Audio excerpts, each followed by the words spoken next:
All right, what is up, folks? Welcome back to another episode of Lifting, Running, and Living with your favorite still coaches, Kelly, Hello. hey, and JK. That's me. If you have no idea why I introduced us that way, go back and listen to Kelly's updates from the previous episode. So we're Yeah. kicking off right now, episode number 50. So let's jump right into it. Kelly, Yeah. give us the updates. What's going on in your world? All right. So we've got another big update. It's not really mine, but it pertains to me, which you already know because we moved our recording because of Yes. it. Yes. Um, my niece was born on the 19th, which was 2 days ago now. Yeah, congratulations. Yay. So she's the first niece on my side. Ty's brother has 3 sons. So I have nephews by extension on that side, but Okay. my brother and his wife just had their first, which is really exciting. So, Well, congratulations to them, and yeah, welcome to the world of being a auntie. I know. I haven't met her yet. I'm trying to give them space because it seems like, well, one, they have a lot of friends, and two, um, my sister-in-law's parents just flew in. So I was like, just let me know when you guys want visitors. Like, we live here, so it's not like we can't ever see them. So I Yeah. want to give them the time and space they need. They just got home from the hospital today, and it sounds like they're quite overwhelmed, as I assume all new parents are. Yeah, it is a process for sure. It is a process Yeah. for sure. Yeah, Yeah. there's this book called, I think, What to Expect When You're Expecting, or something like I've that. heard of that book. Yeah, Yes. yeah. I It's for moms though, right? I think it's I supposed to think be so. for moms. Yeah. I don't know. I don't know. I took it upon myself to start reading that book, and I was like, I'm not going to read this rest of this book. I was like, this is putting too many things in my head. So, yeah. Oh, God. Yeah. So, anyways, well, congratulations to them and you again. Yeah. Exciting. I'm excited to meet her probably this weekend. So, Word. yep. So obviously that's the biggest thing. And then just some little training updates. I don't Yeah. know if I talked about this, that I wanted to sell my Nordic track bike. I don't remember that. Mm-mm. I don't think I've mentioned it here. So I've Okay. been trying to sell it because I want a Zwift. And Mm. for those who are not familiar, a Zwift is basically a smart trainer with like a Wahoo power meter. And then you can get a subscription to the Zwift world. And it's like, in my mind, a lot more gamified than Nordic track. That, and I didn't really like Nordic track classes. And this is an actual bike frame versus a stationary bike is slightly different. Correct. Um, Yeah. so I've upgraded, and I think it's been like a week and a half now. It's so hard. Biking is so hard. Yeah. Yeah, Interesting. yeah, yeah. Because I mostly just choose a route that's around like 7 or 8 miles because I know that's a little less than 30 minutes. Okay. Um, and then it will adjust, like the resistance based on if I'm on a hill or I'm going downhill. And then I can control gear shifting. So if I want to be harder, obviously I can go to a higher gear. Um, and then you can see everyone else who is riding on that course at that time. And you can like talk to them. I haven't really talked to anyone. But it's just really cool. And the more you ride, the more you can like upgrade your kit and stuff. So you can get like a new bike frame or new jerseys or helmets or shoes. It's just really fun. Hmm. But my legs the first week were so sore because it was so hard and just like so different. I think I just got into a little bit of a too comfortable routine on the Nordic track, doing like the Uh-huh. same resistance and incline the entire time. Because I was doing manual mode because I didn't have a subscription anymore. So I think I'm excited about this. And it makes me actually want to get on the bike, which is a good change of pace. Am I okay? Remind me here with Hmm. Zwift. Does that include hardware itself too? Like the bike? Yeah, that's the bike, right? It can, yeah. So I got Okay. Okay. I got like the smart trainer and that That's it what, okay.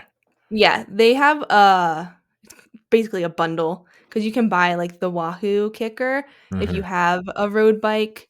If you want to set up your own road bike and just attach it to the Wahoo, I don't have a bike, so I got their smart trainer and their Okay. handlebars and the Wahoo. Yeah, so everything is Zwift. And then obviously I can't take it onto the road because there's no wheels. Yeah. But I don't really have interest to ride outside. Yeah, Have you given thought to doing some sort of like triathlon before? no, No. Okay. Because I now it sounds like you're mm-mm. you're at 2 out of the 3 at this point. Listen. I like the indoor trainer. I don't like riding outside. Yeah, I think you misunderstood that for me trying to tell you to do one. I was just asking. Oh boy. I was just People have asked me before. Yeah, I was just Um, curious because you at this point you've checked 2 out of the 3 boxes. yeah, I just don't think I will ever feel comfortable enough with biking or swimming to like enter a race. You know, Gotcha. Okay. I can swim in a lane, not very well. If I had to go into open water, God save me, you know? Yeah. I what popped into my head was how you do your birthday challenges, or I'm calling them Yeah, challenges, but your birthday they are. miles each year.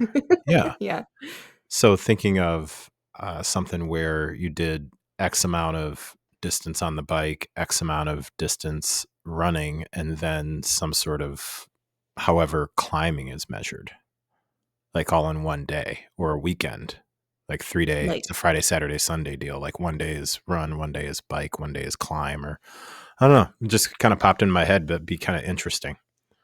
yeah. A I mean, lot of I would people observe from afar. I wouldn't do that. I just throwing ideas out for you. I like to instigate sometimes.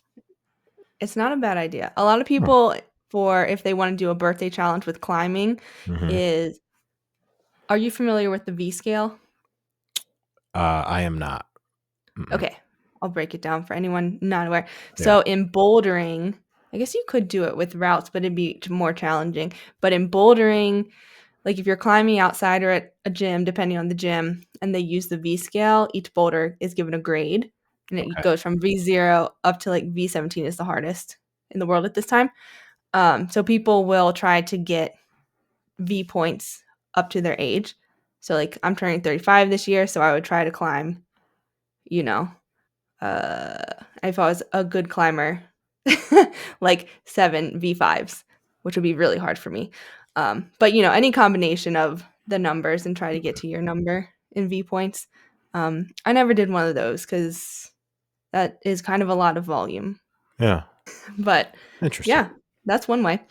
Yeah, I haven't thought about my birthday challenge this year yet. So Well, TBD. yeah, just throwing an idea out there.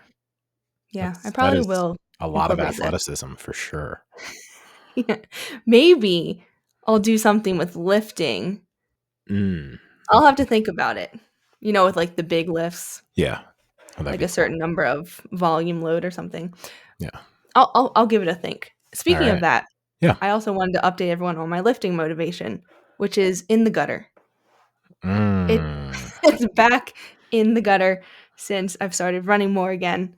So, I'm trying to find 2 workouts a week that I enjoy that I can just keep doing for a little bit. I think I found them this week. Do you wanna hear them? Sure. Okay, so my weekday one is 3 sets of deadlifts, kind of heavy, but not super heavy. I've been Okay. doing like 145 the past couple weeks. And then when I was climbing a lot, some of my friends and I used to do this dumb little challenge at the gym where we do push-ups and pull-ups in a pyramid form.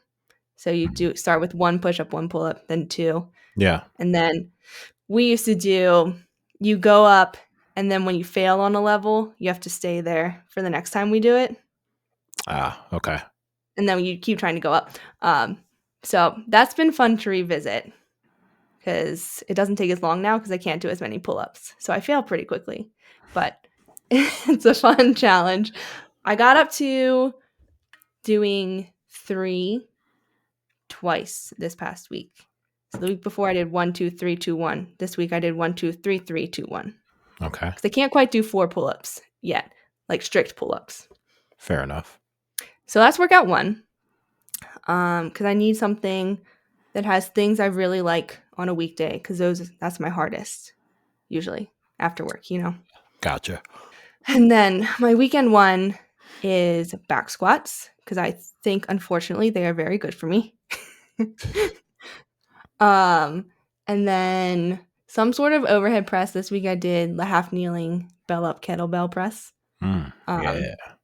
Yeah, a good one. And then single leg hamstring stability ball extensions. Okay. That was a lot of words, but I think you know what I mean. Yep. And then some calf raises in there and some pogo hops in like the warm ups for some plyos. But yeah, that's what I'm striving for right now. Just doing those two to stay in a routine. Fair enough. Yeah. I mean, what's your result that you're looking for from your lifting right now? I mostly just want it to support my running. Okay.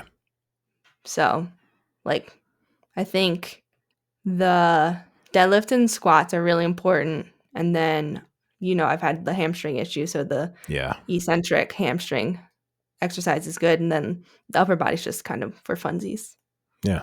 So, yeah. Okay. Is it fairly normal for you to lack motivation around this time of the year as running volume picks up? Is that Oh, gonna yeah. be a thing for you? Okay. Yeah. If you remember in the fall, or if we go back to episodes, I could not get into a lifting routine. So that's when I was running like 40 miles a week. Yeah.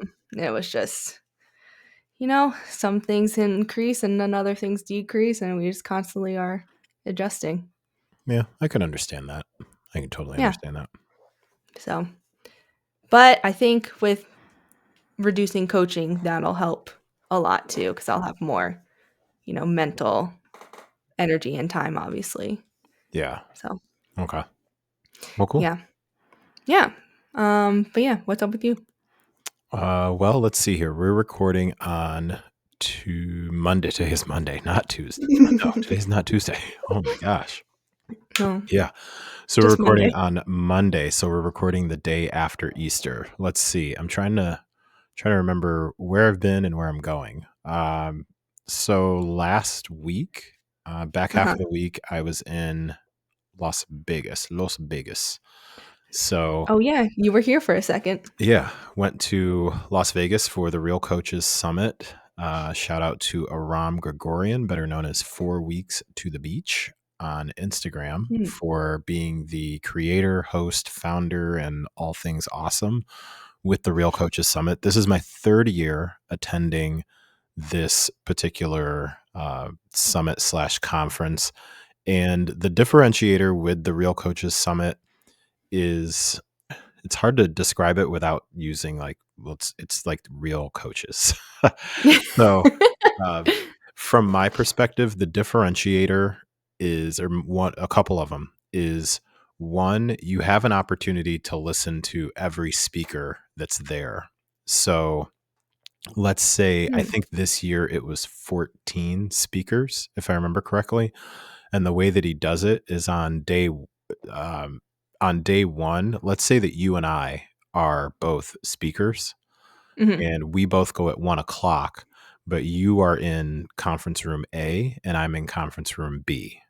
Mhm. Then the next day, we both give our same talks again. But if a crowd came to your presentation on Friday, then they'll come to my presentation on Saturday. So you don't have to miss. You can, Oh. yeah, which is super cool.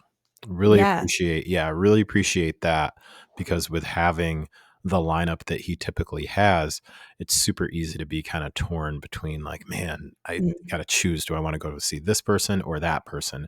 So that's one differentiator. Another differentiator, just from what I'm aware from other conferences, like generally how they go. Another one is that all of the speakers are there for the most part for both days, like all the way just about Mm. to the end of the second day. So there's an opportunity to still interact during lunch, during breakfast, during dinner, to ask questions, the social aspect. stuff like that. Like they're around and they're there. I'd say I think this year he had like about 250 people. I want to say somewhere around Whoa. there. Yeah. An additional piece that was really cool is that all of the meals, if you wanted to partake in the meals that were provided, he provided breakfast, lunch, and dinner on both days. Wow. Yeah. That's So, awesome. yeah. And the quality of the speakers that he brings in are fantastic, like awesome. Like Alan Aragon was there this year, and Alan Aragon is really, really, really well known in like the research and science backed aspect of Mhm. nutrition and also fitness. One of the bigger names like in the industry and super well respected. So he was there, and then Nick Shaw from RP Renaissance Periodization was there, one of the founders Mm. of that company. So it's just a really just overall a really solid vibe, and it's one of the only, actually it's the only. Let me narrow that down. It is the only opportunity that I take to go to an event like this to be able to meet up with a decent amount of coaches who I've gotten to get to know online for Mm. quite some time. And then you Yeah. finally meet like in person and stuff like that. So just really cool all the way around. Now my travel there and my travel back, I decided to get adventurous and figure out like Oh. basically like how could I put together travel arrangements. Like basically I wanted to get to Vegas and back, including a hotel, like the whole nine for under 500 was my goal. Wow. Okay. And this is not counting like, buying a meal here or there, but basically flight, Yeah. hotel, the whole shebang. And I accomplished it, but I don't know that it was the smartest move ever because I did some weird configurations and whatnot. Because also for those who aren't aware, I live in central Illinois. So we have a regional airport that is here. However, Mm. anybody who's tried to fly out of a regional airport, like unless you're doing it for business and whatnot, or you're doing one of those direct, like we have direct flights to like Orlando, Disney, Yeah. that sort of thing. Unless you're doing that, like regional airports, it is not cheap in the least bit. So typically the best option is take like a 2 hour like Amtrak to either Chicago or St. Louis to fly out of there, which is no big Mm. deal. It's a straight shot. Yeah. So yeah, I won't even go through like all of the random ways that I went, but yes, I was in Denver for all of maybe like 50 minutes, I think, at that Yeah. airport. And then on the way back, like flew through Atlanta and spent a decent amount of time in that airport. You had to fly to Atlanta? I didn't have to. I mean, I chose to. I knew I was going like weird routes. Yeah, Just that as is yeah, I very out don't. of the way. Yeah, I just figured I'd try something different. Overall, though, fantastic trip. Can't say enough good things about the conference and fellow coaches that I got to interact with. Um, I I'd love to say that I met a lot of new people, but I really didn't because I was just happy to chill with the people that I knew, and Mm. just have not gotten to like chop it up really in quite a while. So that was really cool. Um, oh, I have two phones. I have a personal phone, and then I have one that I primarily do like all my content and stuff on, and it's also my coaching phone. Oh, okay. Um, yeah, that one is still in Las Vegas at the moment. So What? yeah, I'm going through a whole saga with Caesar's Palace security right now, trying to get that phone back because it's there. I know Uh-huh. it's there, and I've gone through the actual documented process where you fill out like a lost and found report and all this other stuff. And even though I spoke to someone on the phone the day after I realized it was there, and they told me it was Mhm. there, even following the process that they told me, I keep getting reports that it's not there. So that's a Oh whole god. debacle. Yeah. Hopefully, let's see. And yeah, hopefully in a couple weeks, I'll be able to talk about how I found it. But yeah, so I'm going through a whole thing with that. The biggest issue is it's got so much of my recorded content on it. Um, Mm. and I use a separate iCloud for all my business stuff, all my coaching stuff. So right now I can't even access any of that because the two-factor authentication calls that phone number. Oh. So I'm Yikes. in the recovery process with Apple to see if they'll let Yeah. me, but yeah, it's a whole yeah. Yeah. So that's what's going on with me. So let me see. That's what's going on. And then today is Monday. On Wednesday, I will be leaving to head to Alabama. So I'm going to be there for Oh, actually an exciting. extended period of time. I'm going to be there for a little over a week, combination of hanging out with family and then also time to move Ava back home just for the summer here because school will Oh, be over wow. very shortly. Yeah.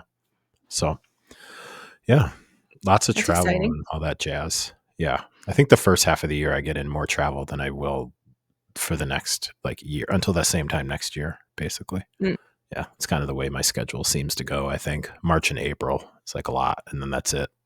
I'm done yeah. for a while, unless it's time to like go back to take her back to school or something. Yeah. So You yeah. did have a lot of travel last fall. You were visiting your folks a lot. Yeah. With that and yeah, mostly Alabama and back for the Yeah. most part. So yeah. So that's what I've got going on. Those are like the biggest things kind of going on. If you want to know anything else that's going on training wise and whatnot, follow me on Instagram Yeah, because you there you have been go. posting a good amount. Yes. Lesson learned on sitting on things and not posting them because if you lose your phone, then that's all the stuff that you'd plan to post. I mean, if we're gonna keep it a buck, that's what's going on right now. Uh, Yeah. Man, So that really sucks. I got one in the chamber right now that's gonna go out when this is over. Yeah, for real. I'm just like, I'm not gonna knowingly put myself in this position again. Yeah. Yeah. Did you just, like, forget it in your hotel room? No, I have no idea how it got out of my bag, but we went to dinner on Oh. Tuesday night. Yeah, we went to Mhm. dinner on Tuesday night, and I was taking a late flight out. So we Mm. went to dinner on Tuesday night, and then as we were walking back to the hotel, then I split off from the rest of the coaches because I was going to walk back to my hotel to go get my suitcase and then head to the airport. And somehow I had my backpack with me, but not my suitcase, and somehow it came out of my backpack, like the spot that it. Yeah, it's a Hmm. whole thing, but yeah. So I'm hopeful that I'll be able to figure it out. We've got a few between my wife and I. We've got a few contacts in the Las Vegas area. So if I need to like Mm. beg somebody to like go down there, then I believe that there's enough karma in the world that somebody would Yeah. head down there and try to spend a few minutes trying to see if they could talk to somebody. I don't know. If you're listening, Uh, Caesar's Palace Security, like I'm not mad. I'm just trying to get the thing back because I know it's there. Yeah. All right. That's so weird. Yeah. I know. Alright. All right. Tell So, me tell me tell me about this article you sent me. yeah. So let's switch into a couple of topics that we've got. There's one main one that Kelly is going to share, and uh, this one came onto my radar as I was getting out of the car, and the radio was on. By the way, does anybody listen to the radio anymore at all? Mm. I upgraded my stereo system, so I Yeah. don't really have a radio anymore because I removed the radio button to change it with Siri. Oh, okay. Yeah, so, Yeah. I had turned off, like, a podcast, so the radio popped on since that source was gone, Mm. and as I was getting out of the car, it mentioned something about robots running the Beijing half marathon, and I was like, "That's interesting." That's So, I so decided to look it weird. up just to try to see what that was all about, so, we'll ensure that our producer puts a link to this article in the show notes, that being Kelly. Yes, she will do it. Yeah. So, just a quickie here. Basically, what they did in Beijing, China, for those who are not aware of where Beijing is, um, they had humanoid robots run in a half marathon. So humanoid robots are ones that have like arms and legs. And well, some of them have heads. When you read this article, it's really interesting. But basically, they're the ones that look like actual full bodies versus Mhm. like what was that in Star Wars? Was that R2D2? Like the little or Mm, the yeah. Yeah, the little one. little Not thing? C-3PO. Yeah, yeah, yeah. Yeah. Oh, yeah. Wait, C3PO was the little one, wasn't it? The No, little. C-3PO was, like, the gold human looking thing. Oh, okay. All right. So, anyways, they had these humanoid robots run the marathon, or at least attempt to run the marathon. So it was pretty interesting. So they said in this Mm. race, so they had 12,000 human athletes that ran in the half marathon, and then there was a company that was allowed to have 21 humanoid robots run Mhm. in this particular race. If I remember correctly, because I won't reread like the whole article while we're on here, they had a few things that were in place, like they ran in their own lane, I guess. Oh, okay. So yeah, so they didn't mix with the other runners. Then each of the robots, I believe, had like a little crew with them Oh of my 2 to god. 3 people, Yeah. and it's a very if you when you read the article, it is actually really entertaining because they were having to do things like some of the robots would, like, fall down, so they had to pick Yeah. the robot back up, or they had to, like, spray them with oil or something because they were, like, getting stuck, like, all sorts of Oh, like just the Tin stuff. Man? Yeah, so all sorts of stuff to keep them going. So it looks like the fastest one finished the race, so a half marathon, in 2 hours and 40 minutes. And it says it was in 2 hours and 40 minutes after assistance changed its batteries 3 times and it fell down once. Like this basically sounds like my experience running a half marathon. Now that I think about it, now that I think This about is it. funny because changing the batteries you could equate to fueling, like, humans should probably Yeah, fuel 3 times in a half marathon right. to Yeah. feel good. You don't Yeah. have to. I know there's people who are like, "I don't need to fuel."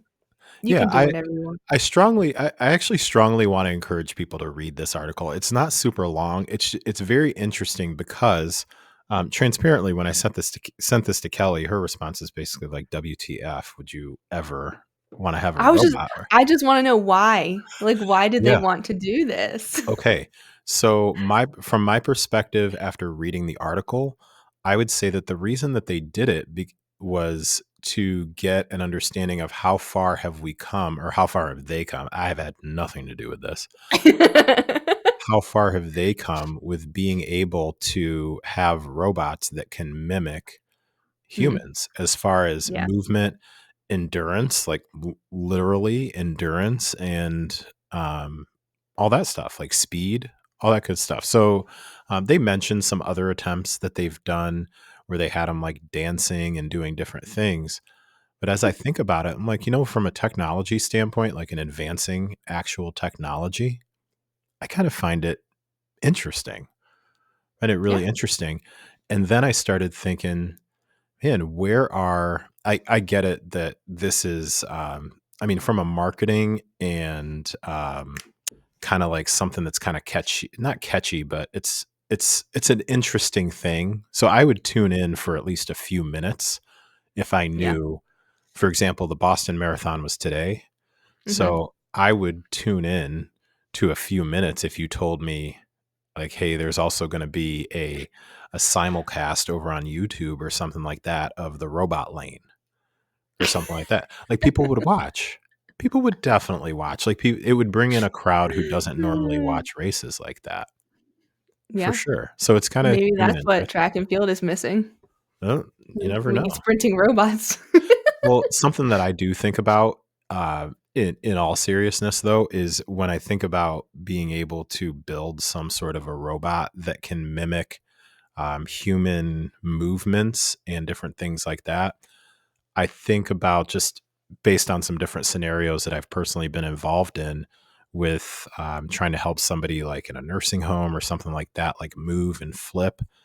I think Mhm. about being able to have like robots that could be almost like a home health aide and help Mm, somebody like be their stability to help lift them out of bed yeah. or, different things like that. Like I think that would actually be pretty interesting. So I get while I think that the on the surface it's like, okay, we're trying to see if a robot can run a marathon.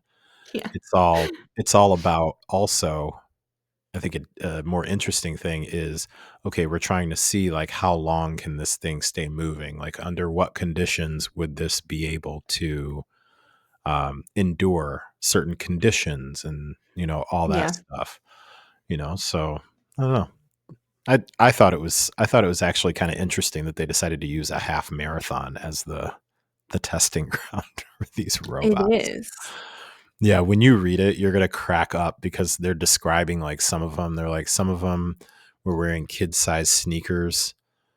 There were some that they had to put knee pads on them because Oh, because it kept falling? yeah, because if they were falling and then the parts were kind of delicate. Oh my There were gosh. some of them where they removed like they didn't have a head on it because it was going to be too heavy. So you just see this like Mhm. headless robot. That's creepy. Imagine like imagine you didn't know that this was going to be part of your half marathon and you're racing and you like look over and you're like, "Yo, what is that?" Yeah. So, anyways. All right. So that was my Fascinating. contribution to today's topic. All right. So you've got an actual like real topic. So we'll turn it over to Yeah, you. I'm curious of your thoughts because, like you mentioned, today is Marathon Monday, Boston Marathon, Yeah. which is probably the most well-known marathon across the population, I would say, Yeah. like runners, non-runners. Okay. And every year around this time, the debate starts online. People are upset about how exclusive Boston is. Uh, People are upset that influencers can get bibs now. So I want to talk a little bit about, is it a bad thing that Boston is exclusive? Hmm. Uh, and then we can expand that to other places too, because I think it is like a broader concept of like, does every space need to be for everyone? You know? Hmm. Um, but since it's Boston Monday, I think this is a great lead in to that. So, for anyone who's not aware, Boston Marathon is a marathon that you can only get into by either running a qualifying time, which is quite fast, and every year it's getting faster because of the number of people who are interested in doing it and are able to qualify, and they can only let in a certain number of people. Okay. So, like the times for next year, I think are 5 minutes faster than this year. And for perspective, like it's by age group. So my age group, I think you have to run faster than 3:30 this year. I think next year, if I were in the same age group, which I might be in the next one because I turned 35, it would be 3:25. Um, so that's fast. And for men, it's even faster, obviously, because like we talked about last time, um, men are faster at the same level as women. So that has been a point of contention with Boston, the fact Hmm. that it's like for quote unquote fast runners. You can also get in by raising money for charity, which is really common in these really big marathons that they can't let everyone in just by like you want to sign up, you get in. Um, but you do have to raise a lot of money, so it is quite a bit of effort, but that is an option. And now, which a lot of people hate, is that brands give out influencer bibs to, it's usually like running influencers or celebrities. Um, if people know Matt James from The Bachelor, he's run it a couple years now, Oh yeah.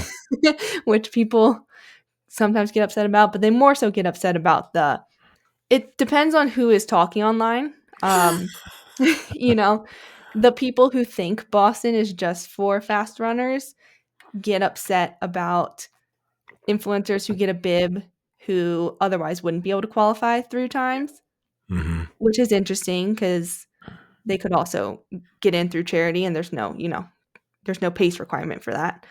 Um, or there's the people who are upset because people are getting into this really hard to get into a marathon for free, basically. Um, Oh, okay. yeah, kind of like just because they're like popular, they get in, um, kind Okay. of thing. Okay. Okay. And that's the basis of the Boston Marathon. And then the other thing I think that makes this a unique discussion is Boston is one of the world marathon majors, and it's a goal for a lot of people to get all the stars. There were 6 stars, now there's 7. They added a race in Sydney. Um, so that's another reason why people are upset that Boston's so exclusive, because it is part of that broader series.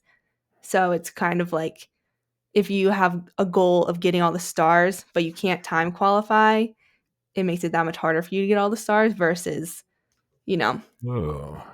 yeah. But at the same time, I think like if someone is able to run, Boston, New York, Berlin, London, Sydney now, if there's one more I'm missing, be able to get into, pay for all those marathons, pay for all that travel, Mm-hmm. like, why? I don't know.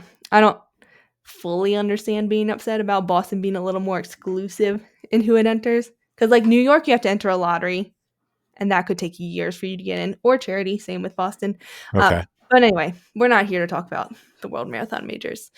But my question to you is like, is it bad that Boston is so exclusive? And kind of like, I hope we don't get canceled for what I'm about to say. Have we gone too far in the name of inclusion Who's and going to thinking, cancel us? I don't know, people get upset about anything. First, before you guys cancel us, subscribe Yeah. and do that. I don't even know what our numbers are, but we could use more. So that's Always. Um, but yeah, that's kind of like what I see in the online space. So I'm curious of your thoughts before I tell you my thoughts, hmm.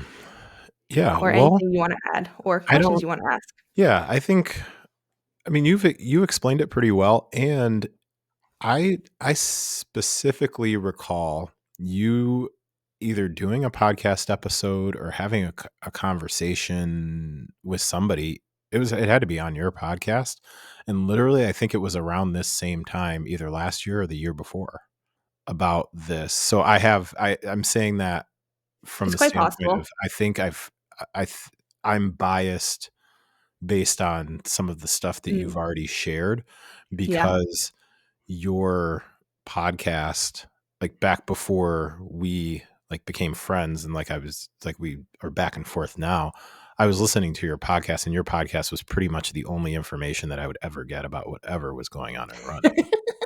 Let's be That's fair. let's keep it 100 here. So I get I think you had a guest on at the time. Um I have. so Was it Diane? I Does have that no ring a idea. bell? I have no idea. Yeah, I that could I could see us talking about it, but I don't. I think I had her on in the fall, so I don't know if we talked about that. But I think we talked about like, I don't know. yeah, Anyway, you know what? continue. So here's the thing. From my perspective, it's not that big of a deal. Yeah. And I'm going to say that it's not that big of a deal, understanding that my bias is that the athletic events that I like to be involved in and the corner of the fitness industry that I primarily have like that I camp out in and then I'm looking out at other places. My Mhm. corner of the fitness industry, it's very there's a certain level of, for example, if I wanted to get involved in competitive bodybuilding, there's a certain level where everyone is able to compete. Anybody can Mhm. sign up for an amateur show. I can do zero training at all and sign up for an amateur show if I really want to get on that stage looking the way that I currently look. And I don't, let me be very clear, I'm fine with how I look. I am not in, Yeah. however, I have no business stepping on a competition stage right now.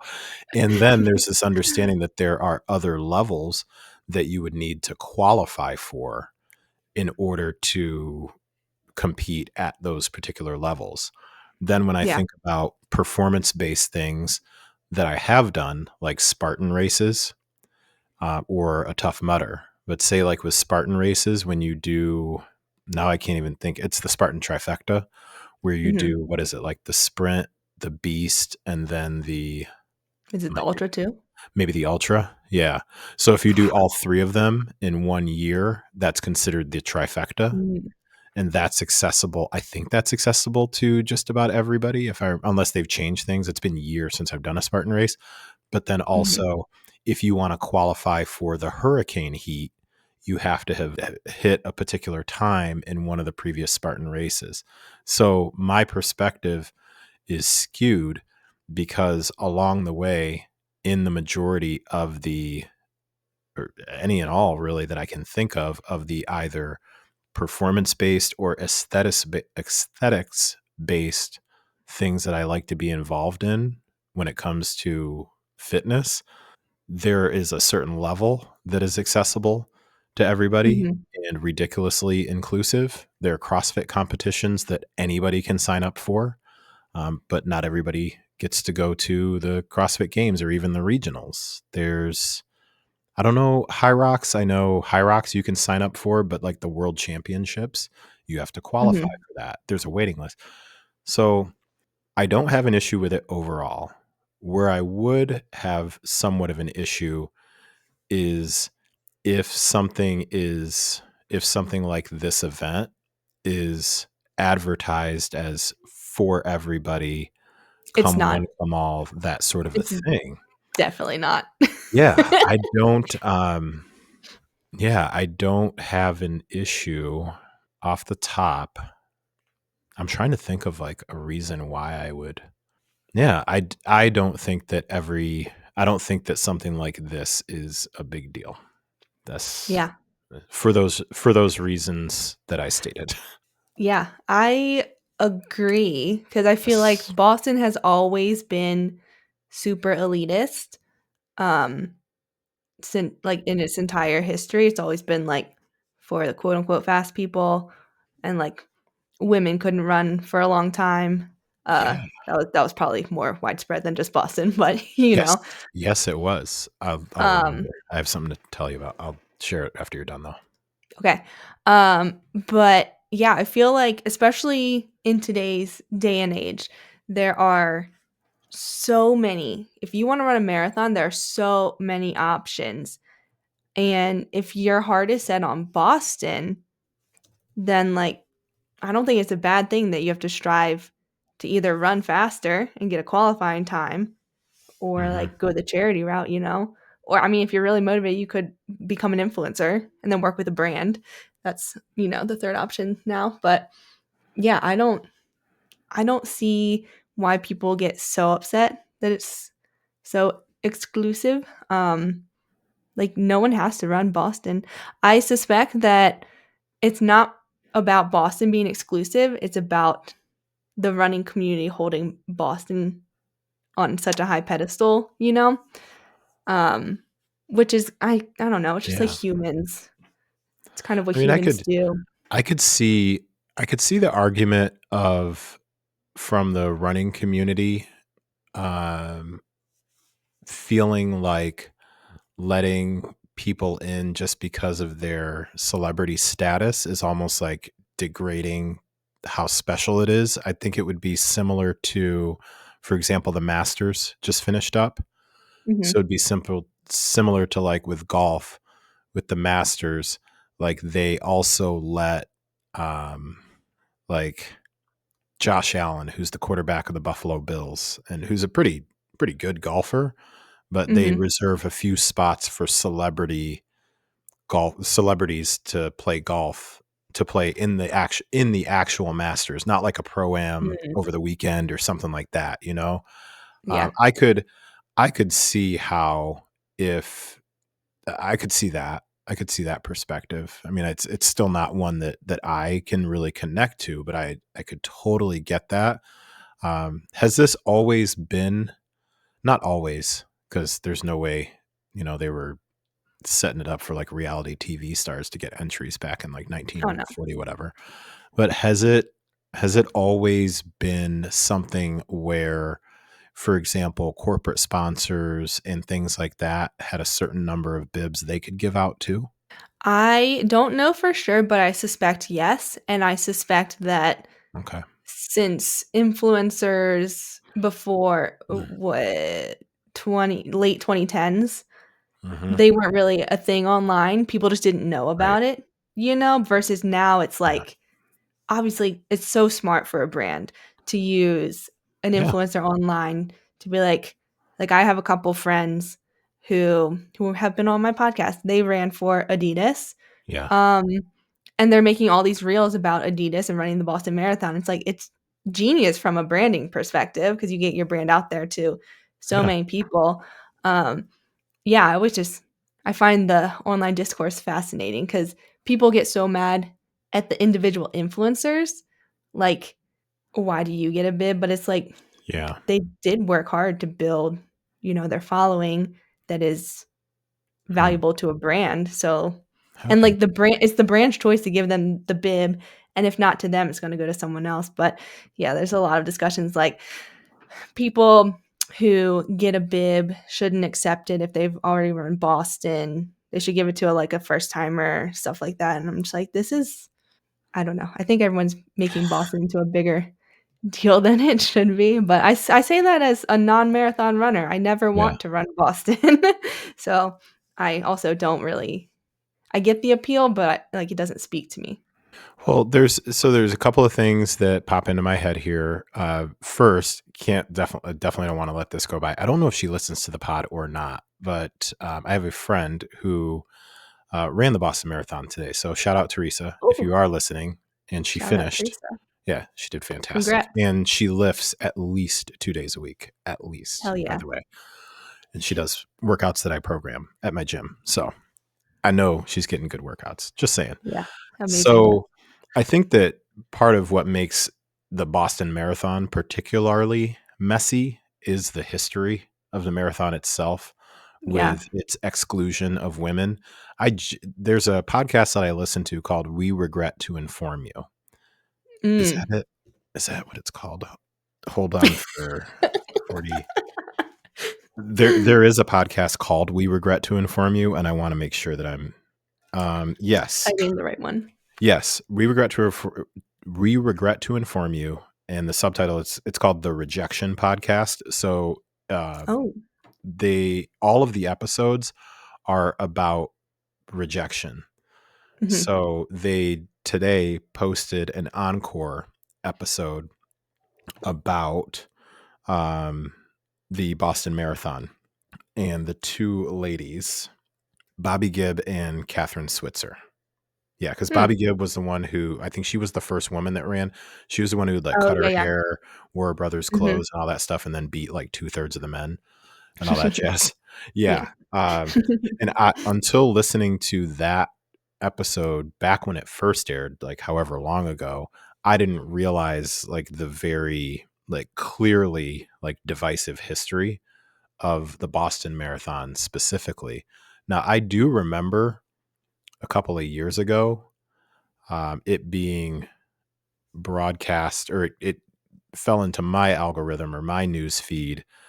I don't think I'm making this up. Like some racial tension in running through certain areas of the Boston Marathon, if I remember Yeah, no, correctly. you're not making that up. Okay, Yeah, all right. I want to make sure I'm not making that up, but yeah, there was, I don't know the course well enough, but I remember I think it was last year's Boston Marathon, there okay, was a group of, I wanna say, Black spectators, yeah, um who'd like set up a spot, right? they set In up the a spot, field. they were cheering really loud, Yes, and very enthusiastically, yeah, which as runners, we always appreciate, we hate running by with no no noise, right. but I don't remember what exactly happened, but someone, I don't know if someone called the cops or the cops were there to monitor because of the marathon, they came up basically and were, you giving them a hard time for cheering, making a disturbance, I think, which, you're supposed to do as a spectator, you're supposed to cheer really loud. To say I have like zero running experience, and even I know that's how it goes during those. Like when I ran like Yeah. 5Ks in Chicago, like neighborhoods come out and you go crazy. Like that's the culture. But Yeah, all right, that whatever. was in recent years. If it wasn't last year, it was Yeah, I think it was not a long couple ago. couple of years ago. Yeah, so I think that the Boston Marathon, and also you take into account um, the stereotyped general history of Mhm. Boston sports and events. and some of the racial tension there, then I think I think this, it kind of contributes to the whole, like the drama of it all. I think, Yeah. to your point though, which I really, I think it is a very interesting topic, scoping out further with the question of, have we just gone too far in the name of inclusion? And is it bad to have places that are exclusive? And I Yeah. don't, I don't think that everything is supposed to be for everybody. Right. I think I that don't think it can be. no, everything, no, absolutely not. And this Yeah. is, of course, like a very nuanced conversation. We can, you can come up with like the one-offs and different things like Yeah. that. I think that also, in the same vein, though, I'm a strong believer, supporter, and action taker when it comes to, I am not talking about like basic human rights here. So don't Right. get that twisted in any way, shape, or form. It's Yeah. just that there are particular, like, if I use the bodybuilding world for an example, like I should not be allowed to just, yeah, I'm just going to register for the Olympia. No, you're not. Yeah.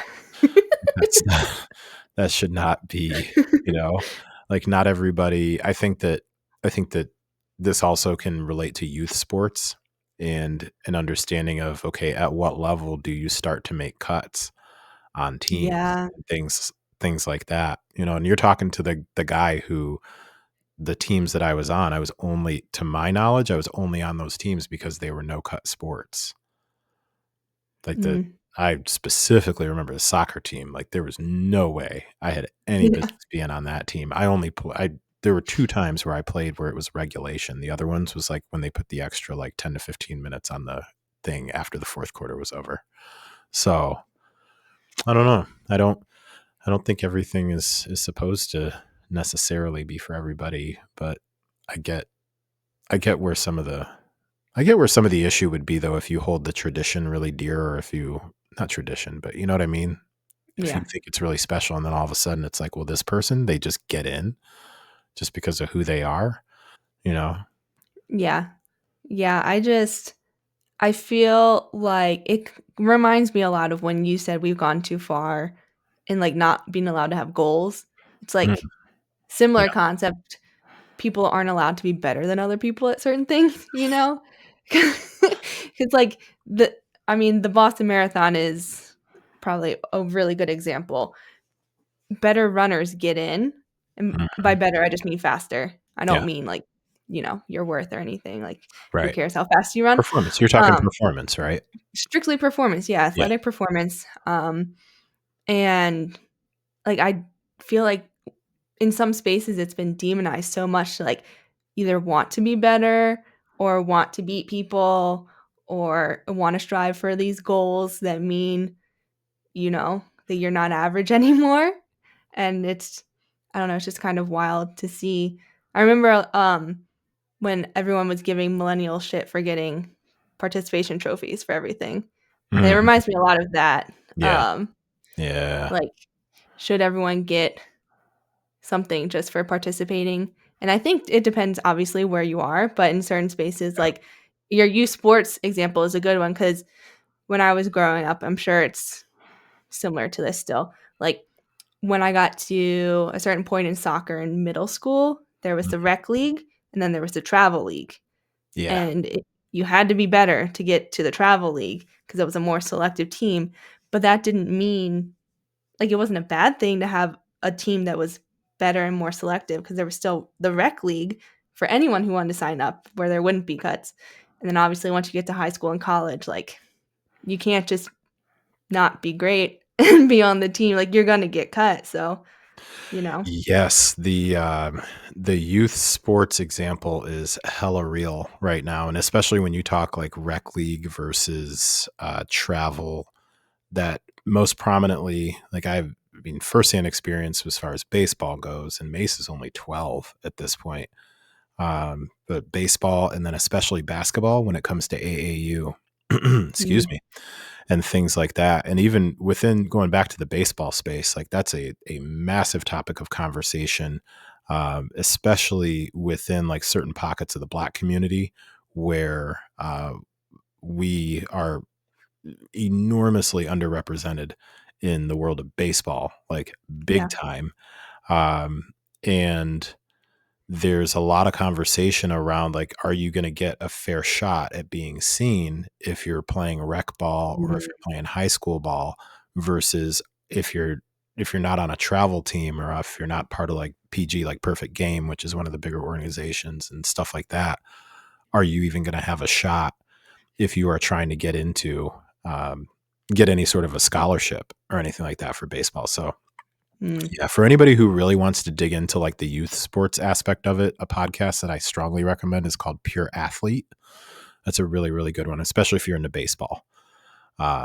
They do a lot of really good conversations around youth sports. But yeah, I don't know. Be interested for anybody who is listening who has a strong opinion either way, agree, Yeah. disagree, somewhere in between.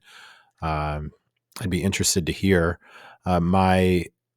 My other thing on this, as we kind of start to tie a bow on this one, is I could for sure see someone making the argument that, um, without me knowing how many of the spots are reserved for, let me call them like Gen Pop runners Mhm. versus like these spots are reserved for brand partners, charity, and things like that.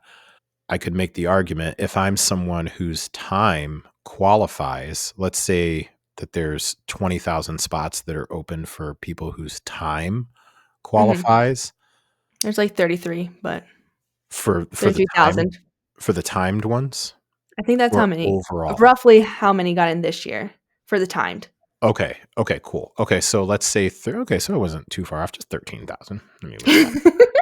So let's say if there's 33,000 spots and then any idea of how many other spots there are that are not based on Um, time? Out of curiosity. One of the women I used to follow on TikTok when I had TikTok did a data analysis of this, and she did the Okay. breakdown. And, like, I Yeah. think I'll have to look it up. Sorry if I misspeak, anyone. I'm I'm just pretty curious. sure the time qualifiers were maybe, like, a third of the Wow. overall entries. Like, charity is Really? a lot. Yeah. Um, or maybe it's, like, they were, like the time qualifiers were, like, half of it. They definitely weren't, like, the majority. Okay. Well, you gotta pay for the event somehow too, Yeah, and all that's the different things. So, anyways, yeah. what I was saying is, I could see how if somebody, say if it was a third or if even if it was half, Yeah, I think it where might be it's closer like, to "Hey, half, I but I'll know that check. I'm good enough from a timing standpoint to run an event like this, but unfortunately, like, I I didn't get in because out of, 50,000 spots, you decided that only 25,000 of them count for people who actually can do this event, like running wise. I can see where that comes from. And also, this goes back to a point that I've made at least twice here on this podcast, probably more. At the end of the day, where the money is Yep, being those decisions, you know what I mean? Like the decisions in the boardroom and not the actual boardroom, but I'm talking about like whoever controls the money, that is where the decisions drive. What you yep. post on X, Facebook, Instagram, and TikTok, it's all noise. And I say this as somebody who will post things. I know I'm just out here making noise. Yeah, Because at the end of the yeah, day, if you want to influence somebody, you gotta influence the people who are actually like making those decisions. So when it comes down to it, like if you have a way to have a business stake in what's going on, because they have to pay for the event itself. I'm not saying that they probably aren't profiting somehow or some way, or that, the CEO of what is it, the Boston Area Runners Association, whatever they're called, yeah, the BAA. I whatever don't they're know what called, it the stands athletic for, but association. Yeah. Like I'm yeah, certainly not saying that that particular individual probably isn't very well compensated. Like you can run a nonprofit and be well compensated, but also you gotta like these things aren't free. So I don't know. yeah. I That don't know. I was, probably sound very heartless with this, but no, that was the argument that changed my mind when I first saw people getting annoyed that, like, influencers were getting bibs, and I was like, that is unfair." And then someone pointed out just like you did, like, brands are paying the Boston Marathon yeah. to get these bibs, and they are someone has to pay for the marathon, so it makes sense they get Bibs in return for, paying for advertising space or whatever it may be, being a sponsor. So, and then I was like, yeah, Yeah, that makes a lot of sense. I see this regularly with like even talking about going to this fitness and nutrition conference and other conferences and things like that. Like when because we, at, as far as me and my partners at Feed Your Habits, we had looked at trying to sponsor a conference or Mhm. trying to buy in as a sponsor. Transparently, we haven't generated enough profit to be able to do that. Like I'm okay Yeah, saying that. Like it's the real deal. One day we're going to do like a whole documentary of like what we've learned behind the scenes. Like we're learning a lot. And I also bet. it's like, okay, well, now we have our eyes on a goal and we Mhm. can like work towards that. But what happens then typically is when you sponsor a conference or an event, then they also give you, they don't just put your name on the shirt or whatever. You also get additional tickets and different things like that. So it's like, okay, well, if I'm then to give those tickets to like Kelly and one Mhm. other person, I could see some other coach being like, well, yeah, but you know, she's coaching part time or she's not even planning on staying and then I paid for Yeah. the ticket. I can do what I want with it, you know? Yeah. So, I don't know if that's a weird example, but I'm just trying to bring it to the level where like the everyday person would be like, "Oh, I at least see the perspective that we're Yeah. coming from here." That's all. I Yeah. don't know. I also, Bang my name. before we log off, Yeah, it could go in so many other directions. right. But one thing I do want to point out, I can't remember if I said it on this podcast or my other podcast, but like just because something includes what you fall into doesn't make it inclusive. So, like what I'm thinking of is the group Oh, runs I used to do were that's made a for a specific bar. pace range. That is a bar. Say that Well, that again? I think uh what did I even say? Something like just because Just something because includes what you're into doesn't mean it includes you or something. Whew, n- it goodness. we'll roll it back. We'll put it in the highlight. But I said something like if just because something includes like the bucket that you fall into doesn't make it inclusive as a whole. Because I feel like a lot of people, and I'm not saying I'm not inclusive, but a lot of people thought my group runs were so inclusive because it was filling a need in Boulder where there's a lot of runs for faster runners, right? There's Yeah. not a lot of runs for people who run slower than 10-minute pace. However, my group run, they were for a very specific pace group. I would say, we usually run 11 to 13-minute miles. That Yeah. doesn't mean other people can't come, but like Yeah. I made that space for this demographic, which then by definition is exclusive, kind of, right? Yeah. You know, like I didn't have the support to support someone who wanted to run an 8-minute mile but not be alone, or someone who wanted to walk and not be alone. So then by definition, my event is exclusive. But Oh, Lord have mercy. people always think exclusive is like elitist. Like those are the same, But I Yeah, just need this people to think more about that. Like Boston not being inclusive to you does make it exclusive, but there are other spaces that are not, and I'm not saying faster runners need more spaces, but there are spaces not made for faster runners that feel inclusive to people who are slower, but they are mhm. not inclusive to those who are faster, like yeah. I just wanted to say that. Yeah, that would be a whole nother podcast episode on like, is everyone welcome? Yeah. I mean, I think there's a difference between like being Yeah, welcome I and being agree. included and all that. I But agree. Yeah, I agree. I get what you're saying. Yeah, yeah. that's a really good. I'm glad you brought that up to end this out because that's a very, from my perspective, that's a really good example to use. A very good example to use, and just because something fits within the category. I'm going to go back and listen to that. Just because it fits within the category that you're into doesn't mean that it's for you. Yeah, Yeah. I mean, I you like could that. say the same thing like when people, there's a lot of women only events. I've seen like Asian nights, for certain minorities that don't usually feel as welcome, they make Hmm. specific events for them. And then by definition, they are probably very welcoming, but they're not made for, like a white man. So that could be considered exclusive. It's all, This is perspective. we're totally gonna oh god. I've Yeah. I've The seen people get mad about, like, LGBTQ only events and calling them exclusive, and it's like, by definition, yes, but, like, the space is needed. Anyway, didn't mean to take us down that. Uh, anyway. oh, there's a rabbit hole there where the what's her name? McMahon, who's the head of the is she the one who's the head of the Department of Education? She visited an Oh, I don't know. HBCU. Yeah, she visited an HBCU, which is a historically black college and university, and pointed out Yeah.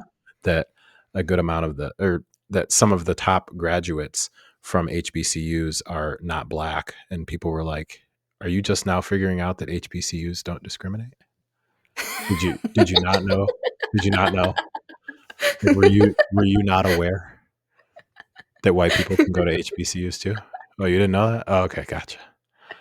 I mean, we, I was texting somebody about it. We were texting back and forth about it. And I was like, man, I literally think she actually thought that you weren't allowed to go to an HBCU if you're not black.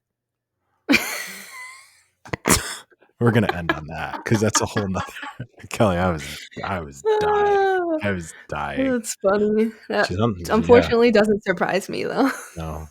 No.